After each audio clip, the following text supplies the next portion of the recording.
ஒரு நடிகர் உடைய கட்சி பெரிய அளவில், அதாவது எதிர்பார்த்ததை விட பெரிய அளவில் வரும்.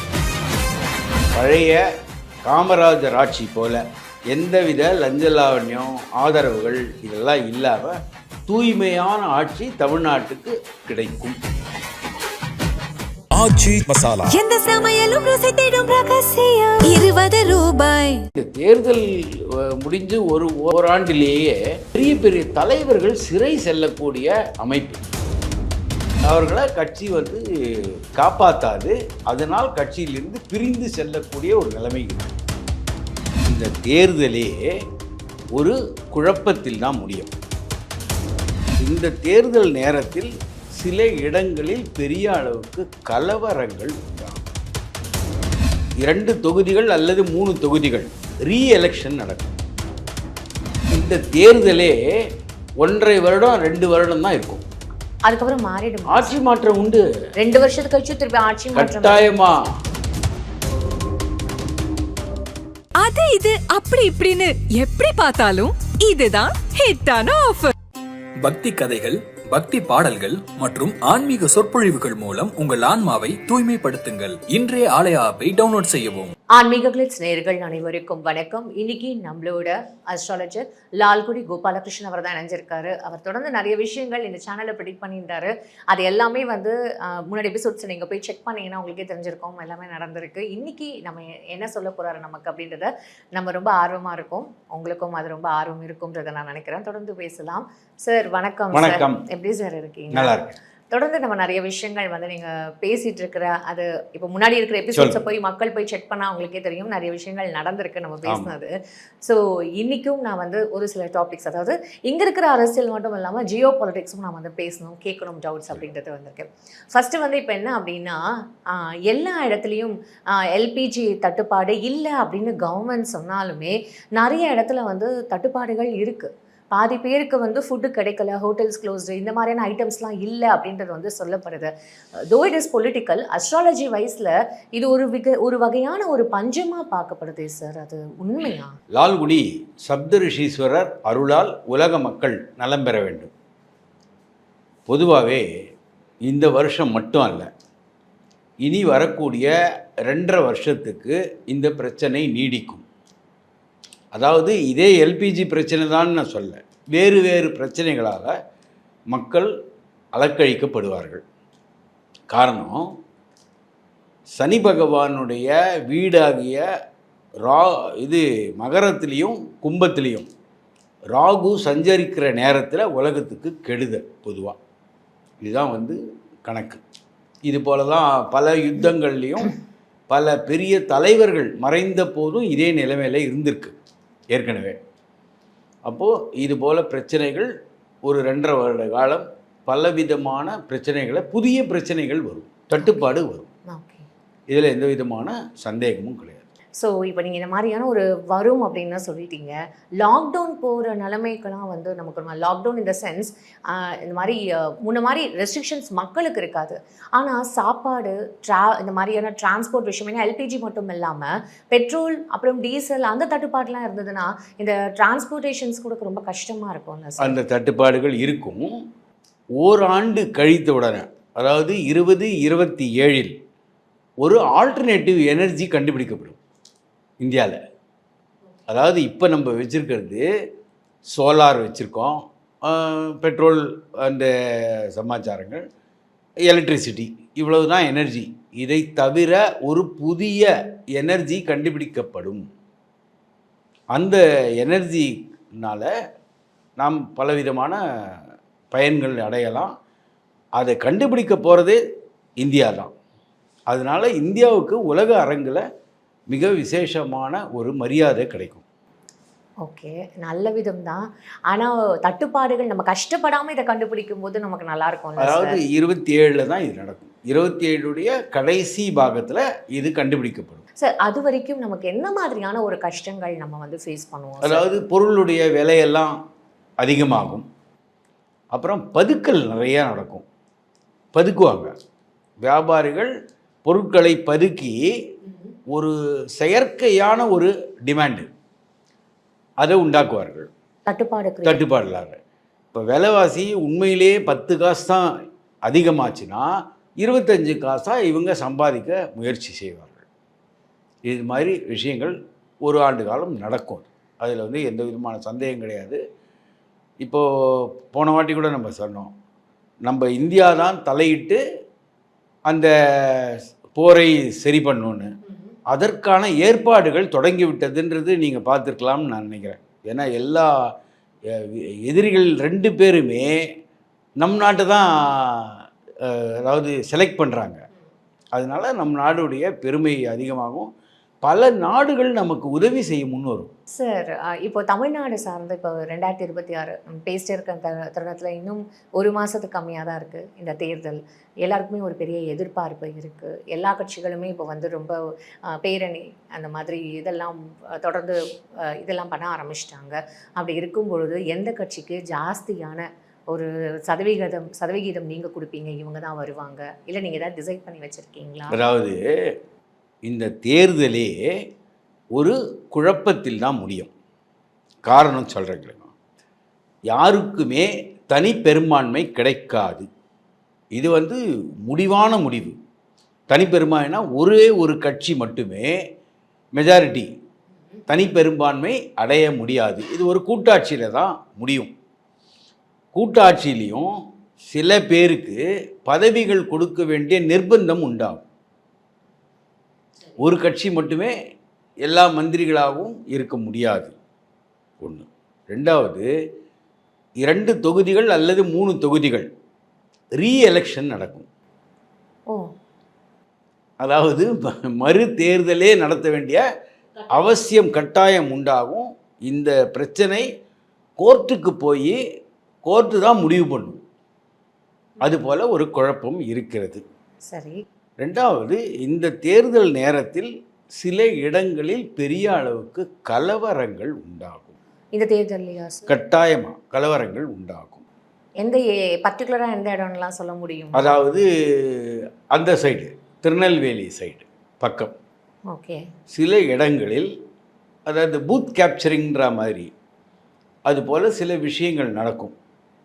அதில் சில மோதல்கள், பெரிய அளவுக்கு மோதல்கள் வரும். ஓகே. ஸோ இந்த மாதிரியான ஒரு விஷயங்கள்லாம் நீங்கள் சொல்லும்போது கொஞ்சம் பயமாக தான் சார் இருக்கு. ஆமாம். ஆனால் இந்த ஒரு நடிகர் முன்னுக்கு வருவார். அதாவது ஒரு நடிகருடைய கட்சி பெரிய அளவில், அதாவது எதிர்பார்த்ததை விட பெரிய அளவில் வருவாங்க. அதான் சார், இப்போ விஜய் கட்சியை தான் நீங்கள் சொல்கிறீங்களா சார்? அதாவது பொதுவாக நம்ம பேசும்போது அரசியலில் ஆட்களை குறிப்பிடாமல் நம்ம சொல்கிறோம். ஒரு நடிகர், இளவயது நடிகர்னா 20-25ன்னு நான் சொல்ல, இருப்பதிலேயே அதாவது அதிக அனுபவம் இல்லாத, அரசியல் அனுபவம் இல்லாத ஒரு தலைவர். அவர் தான் இளம் தலைவர். நம்ம யாரை சொல்கிறீங்கன்னு தான் எல்லாருக்கும் தெரியும். ஆனால் உண்மையிலேயே அவர் நல்ல ஒரு பெரும்பான்மையை பெறுவார். மக்களிடம் அவருக்கு ஒரு ஆதரவு அதிகமாக இருக்கும். ஏகோபித்த ஆதரவு நிறைய. அதாவது வந்து இந்த கட்சியில் உள்ளவர்களே கடைசி நேரத்தில் அவருடைய கட்சிக்கு போய் சேரக்கூடிய நிலையெல்லாம் இருக்குது இப்போ. சார், இப்போ அவர் வின் பண்ணிடுவாருன்றீங்களா? அதாவது அவர் ஒரு ஆட்சி அமைக்கக்கூடிய நிலையில் இருப்பார். அதாவது ஆதரவு, அவருடைய ஆதரவு இருந்தால் தான் ஆட்சி அமைக்க முடியும். அந்த ஒரு கட்டத்துக்கு இப்போ வந்து இந்த 2 பெரிய கட்சியுமே வந்து தள்ளப்படுவாங்கன்னு அவர் தான் உண்மையாகவே முடிவு செய்யக்கூடியவர். இந்த விஜயகாந்த் அவர்கள் வரும்போது ஒரு அமைப்பு அப்போ இருந்ததில்ல, அதே மாதிரியான ஒரு இதுதான் இப்பயும் விஜய் கிரியேட் பண்ணிவாருன்னு நீங்கள் சொல்ல வரீங்களா? இல்லை, அதை விட பல மடங்கு பெரிய அளவுக்கு ஆதரவு இவருக்கு இருக்குது. அவரே முடிவு பண்ணுவார். அவர் ஏதாவது அவர் முதலமைச்சரோ இல்லை துணை முதலமைச்சரோ ஆகிறதுக்கான வாய்ப்புகள்? அவர் இப்பொழுதைக்கு பலமான எதிர்க்கட்சியாக இருப்பார். அவரா சார்? பலமான எதிர்க்கட்சியாக இருப்பார். ஆனால் இந்த தேர்தலே 1.5 வருடம் 2 வருடம் தான் இருக்கும். அதுக்கப்புறம் மாறிடும். ஆட்சி மாற்றம் உண்டு. 2 வருஷத்துக்கு கழிச்சு திருப்பி ஆட்சி மாற்றம் கட்டாயமா.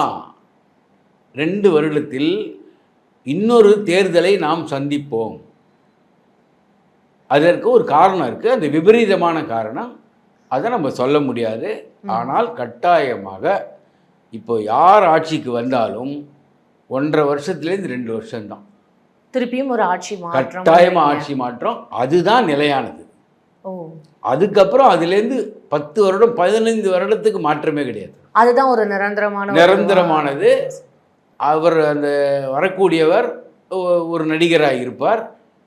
அவருடைய ஆட்சி மிக மிக அற்புதமாக இருக்கும். அவரும் நடிகராக தான் வருவார். தமிழ்நாட்டு மக்களுக்கு இது ஒரு புது வாழ்க்கை மாதிரியே இருக்கும். ஏன்னா எந்த விதமான அதாவது இந்த லஞ்சம் இதெல்லாம் இருக்காது. ஆனால் இந்த தேர்தல் முடிஞ்சு ஓராண்டிலேயே பெரிய பெரிய தலைவர்கள் சிறை செல்லக்கூடிய அமைப்பு இருக்கு. இந்த ஆட்சி இந்த தேர்தல் முடிந்தவுடன் இந்த ஒரு வருடத்தில், அதாவது 27வது வருஷம் பல தலைவர்கள் அவர்கள் செய்த குற்றத்திற்காக சிறை செல்லக்கூடிய நிலைமை இருக்கு. எந்த கட்சி ஆட்சிக்கு வந்தாலும் சொல்றீங்க, யார் வந்தாலும் ஏற்கனவே பழைய இவர்களாக அமைச்சர்களாக இருப்பார்கள். அதனாலேயே கட்சி பிரிவாகும். ஓ, அவர்களை கட்சி காப்பாற்றாது. அதனால் கட்சியிலிருந்து பிரிந்து செல்லக்கூடிய ஒரு நிலைமை இருக்கு. Fine sir. உண்மையாகவே இதெல்லாம் கேட்கும்போது ஒரு பெரிய என்ன சொல்கிறது, எந்த அளவுக்கு இதெல்லாம் நடக்க போகுதுன்னு நினச்சாலே ஒரு மாதிரி பயமாக தான் சார் இருக்குது. உண்மையிலே சொன்னால் பழைய காமராஜர் ஆட்சி போல எந்தவித லஞ்ச லாவண்யம் ஆதரவுகள் இதெல்லாம் இல்லாமல் தூய்மையான ஆட்சி தமிழ்நாட்டுக்கு ஒரு 2 வருடம் கழித்து கிடைக்கும் சார். சந்தேகம் இல்லை. Direct to the point. ADMK, BJP அவங்களோட கூட்டணி கட்சிகள் அவங்களும் ரொம்ப முனைப்பாக இருக்காங்கல்ல, அவங்களுக்கு எந்த அளவுக்கு சார் வாய்ப்புகள் இருக்கு? அவர்களுக்கும் நல்ல வெற்றி வாய்ப்பு இருக்கு. ஆனால் வெற்றி வாய்ப்புன்னா ஆட்சி அமைப்பாங்கள் இல்லை. ஆனால் ஓரளவுக்கு கணிசமாக அவர்கள் எதிர்பார்த்ததை விட அதிகமாக கிடைக்கும். ஓகே. ஆனால் எதிர்கட்சியாக அவங்க வருவாங்களா சார்? எதிர்கட்சி இருப்பாங்களா? அவங்க தான் எதிர்கட்சியாக இருப்பாங்களா? அவங்க தான் எதிர்கட்சியா இருப்பாங்கன்றீங்க. அப்ப ஆனா அவங்க ஆட்சி அமைக்க மாட்டாங்கன்னு சொல்றீங்க. அப்போ இப்ப ஆளும் கட்சியே தான் இப்ப ஆட்சி அமைக்கும்ன்ற மாதிரியான ஒரு நிலையில இருக்குன்னு நினைக்கிறோம் நம்ம. அப்படி இருக்கும்பொழுது புதுசா ஒரு நடிகர் அவர் கட்சி தொடங்கினா அவர் தான் ஒரு டிசிஷன் மேக்கிங் அத்தாரிட்டியா இருப்பாருன்னு சொல்றீங்க. ரொம்ப குழப்பமா இருக்கு. இல்லைம்மா, இது மைனாரிட்டி கவர்மெண்ட்னு சொல்லக்கூடிய எந்த விதமான ஒரு தன்னாட்சி, அதாவது ஒரு மெஜாரிட்டி இல்லாத ஒரு ஆட்சியை அமைப்பாங்க இப்போதைக்கு. ஆனால் அது வெகு நாள் நீடிக்காது. அது எப்படின்னா உங்களுக்கு வரி விதிக்கக்கூடிய வருஷம் இருக்கு இல்லையா, 2027 மார்ச், பிப்ரவரி மார்ச்சில் பெரிய கலவரம் உண்டாகி அந்த கட்சி கவிழ்க்கப்படும். அதாவது இன்னும் கரெக்டா பட்ஜெட் நேரத்தில், அடுத்த பட்ஜெட் நேரத்தில்னு வச்சுக்கோங்க. அடுத்த பட்ஜெட்டு போது மெஜாரிட்டி இருந்து எல்லாரும் ஆதரவு கொடுத்தா தான் பட்ஜெட்டை நிறைவேற்ற முடியும். இது வழக்கமான விஷயம். அந்த நேரத்தில் ஆதரவு கிடைக்காது. அப்போ ஆதரவு கிடைக்காத போது அந்த அரசாங்கம் தன்னுடைய பலத்தை இழக்கும். இதுதான் அரசாங்க சட்டம். Fine sir. இப்போ நீங்கள் சொல்கிறது எந்த அளவுக்கு நடக்க போகுது அப்படின்றத நம்ம பொறுத்திருந்து பார்க்கலாம். ஆனால் ரொம்ப ஒரு குழப்பமாக இருக்குது. ஏன்னா நீங்கள் சொல்கிறது ரொம்ப எனக்கு ரொம்ப குழப்பமாக இருக்குது. ஏன்னா இப்போ விஜய் அவர்கள் ஆட்சிக்கு உட்காருவாங்களா அப்படின்றது தான் நிறைய பேரோட ஒரு எக்ஸ்பெக்டேஷனாக இருக்குது. ஒவ்வொருத்தரும் ஒவ்வொரு விதமான கணிக்கக்கூடிய இந்த தருணத்தில் ஒரு மாதிரி ஒரு சின்ன உதாரணம். இப்போ விஜயுடைய ஜாதகமோ இல்லை மற்ற தலைவர்களுடைய ஜாதகமோ இவர்கள் சொல்வதெல்லாம் சரியானது அல்ல. ஏன்னா உங்களுக்கே தெரியும், அரசியல்வாதிகள் எப்போவுமே உண்மையே பேசுவாங்க. அவங்க ஜாதகம் அதை விட உண்மையாக இருக்கும்ன்றது நம்ம எல்லாருக்குமே தெரியும். அப்போது இவர்கள் சொல்லக்கூடிய நேரம், அந்த நாள் எல்லாமே மாறுபட்டிருக்கும். இப்போ நம்ம தமிழ்நாட்டுடைய ஜாதகத்தை வச்சுட்டு நம்ம பார்க்குறோம். தமிழ்நாட்டுடைய ஜாதகம்னா தனுசை லக்னமாக கொண்டு. அப்போ தனுசுக்கு நல்லா தானே சார் இருக்கு? தனுசுக்கு எப்படி நல்லா இருக்கு இல்லையா? ஏன்னா நிறைய பேர் தனுசுக்கு இப்போ துலாமுக்கு தான் நல்லா இருக்கு. அதாவது தனுசுன்றது குருவுடைய வீடு. அவர் 7ஆம் வீட்டில் உட்கார்ந்திருக்கிறார். 7ஆம் வீடுன்றது பாதகஸ்தானம் தனுசுக்கு. பாதகஸ்தானம்னா இப்போ விரோதி வீட்டில் போய் நம்ம உட்கார்ந்தா என்ன ஆகும்? கம்ஃபர்டபுளாக இருக்காது இல்லையா? அதுதான். அதனால விரோதி வீட்டில் இருக்க மாதிரி அர்த்தம். பாதகஸ்தானம்னா கெடுதல்னு அர்த்தம். அப்போது இந்த லக்னாதிபதியே 7ஆம் வீடு பாதகஸ்தானத்தில் போய் உட்காந்துருக்காருன்னா, மிதுனத்தில் உட்காந்துருக்காரு. அப்போது பாதகத்தை தான் செய்ய முடியுமே தவிர சாதகமான விஷயத்தை செய்ய முடியாது. யாருக்கு செய்ய முடியாதுன்றீங்க? தமிழ்நாட்டுக்கு பெரிய அளவில் சாதகம் செய்யவே முடியாது. காரணம், அவருடைய வீட்டுக்கு 4வது வீட்டில் சனி பகவான் இருக்கார். 4வது வீட்டில் இருக்கக்கூடிய சனி 10ஆம் வீட்டை பார்ப்பார். 10ஆம் வீடு தான் தொழில். அந்த இடத்துல தசம கேந்திரம் நல்லா இருக்கணும். அந்த நேரத்தில் அந்த 10ஆம் வீட்டையே பார்த்தாருன்னா தமிழ்நாட்டுடைய நிலைமை எப்படி இருக்கும்னு நீங்கள் புரிஞ்சுக்கணும். குழப்பம்தான், முழுசாக குழப்பம். அதை தவிர வேறு ஒன்றுமே கிடையாது. 2வது, கேது பகவான் 9ஆம் வீட்டில் இருக்கிறார். 9ஆம் வீட்டில் கேதுன்னா துறவுன்னு அர்த்தம். துறவு நல்லதா? கிடையாது. உலகியல் வாழ்க்கைக்கு சரி வராதது துறவு. அப்போ தனுசுக்கு சரியான காலகட்டம் இல்லை. சார், இப்போ இருக்கும்போது அண்ணாமலை அவர்கள் கூட இப்போ கட்சியை விட்டு அவர், அதாவது எந்த பொறுப்புகளையும் இல்லாமல் விலகி இருக்கிறது கூட, இது எப்படி சார் பார்க்கப்படுது? திருப்பியும் அண்ணாமலை வருவாரா அப்படின்ற ஒரு கேள்வி இங்கே இருக்குது சார். அதுக்கு என்ன சார் இருக்கு? அதாவது இன்னும் ஓராண்டு காலத்தில் பிஜேபியுடைய பிரச்சனைகள் எல்லாம் சரியாக போகும். அதுக்கு காரணம், அங்கே தலைமை பீடத்தில் ஒரு மாற்றம் உண்டாகும். பிஜேபியோட தலைமை பீடத்தில் அந்த மாற்றத்தால் மற்ற விஷயங்கள் சரியாகும். சார், உண்மையாகவே நீங்கள் சொல்கிறதெல்லாம் கேட்கும்போது நிஜமாவே ரொம்ப பயமாக தான் சார் இருக்குது. நிறைய குழப்பங்கள் இருக்குதுன்னு நீங்கள் சொல்கிறீங்க, நிறைய ஆட்சி மாற்றம் இருக்கும்னு சொல்கிறீங்க. அது எந்த மாதிரியான ஒரு மாற்றங்கள் இருக்க போது? ஏன்னா கலவரம்லாம் சொல்கிறீங்க.